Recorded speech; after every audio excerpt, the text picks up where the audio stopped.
Ассаламу алейкум, Ислам. Алейкум. Только что смотрели фильм. Как вам фильм? Понравился ли?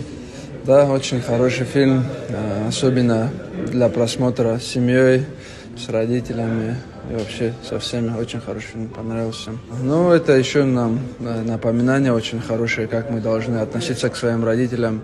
И после просмотра этого фильма, я думаю, нам есть над чем задуматься, над отношением к родителям. И вообще время уходит, стараемся там где-то в мирских вообще делах там заработать или что-то, но это время, проведенное с родителями, никогда не вернешь.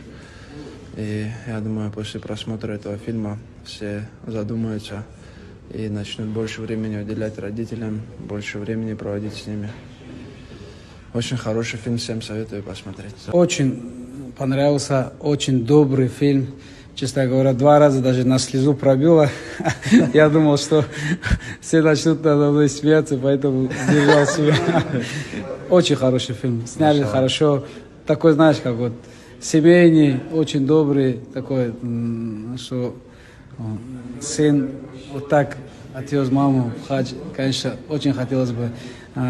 У меня была история. Мы на КамАЗе с прицепом поехали в хадж. Я ехал с другом, 2 недели мы ехали, в дороге были. И вот этот маршрут, который я вспомнил, Газиантеп, вот куда мы заезжали, вот поэтому в Сирию, тогда еще войны не было, конечно, но вот такой же маршрут тоже вспомнил, очень приятно. 2 часа как прошло, не заметили? Не, на самом деле очень легко прошло время, и фильм тоже очень сильно понравился. Все, спасибо огромное, брат. Спасибо, что сняли, чтобы такой фильм нашим братьям киргизам.